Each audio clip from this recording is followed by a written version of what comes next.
мен Ибраһим алейхиссалам қағбаны салды ғой, солардың бала ішіп тұрған несі тұр дейді ғой шынымен сүреді. Ақиқатында пайғамбар салам айтты дейді, алла тағала бұны істегендерді жермен жексен қылсын деп, өлтірсін деп айтты дейді. Мына суретті салып бұлай қорлағандарды өлтірсін. Шындығында Ибраһим алейхиссалам мен Исмаил алейхиссалам бұлар ешқашан бала ашқандар емес деп айтты дейді.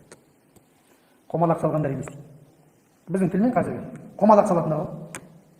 Бұл құмалақ ашу, бал ашу, адамның болашағынан хабар беру, әңгіме айту, бұның барлығы пайғамбар саллаллаху алейхи вассалам айтады, маған дейді, және маған түсірілгенге қарсы шыққанмен бірдей болады дейді.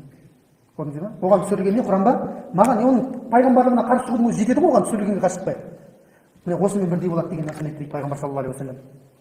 Соны жаңағы суреттерді өшірді дейді. Ішінде жаңағы Біләл бәлкім барлығы.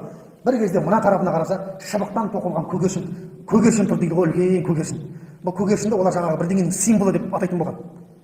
Бір бақыттың бірдеңенің символы деп атайтын болған да. Гректердегі махаббат құдайы деген сияқты өздерінде. Бұлар да сондай, соны пайғамбар салам қолмен умаждап сындырды дейді жаңағы көгершінді.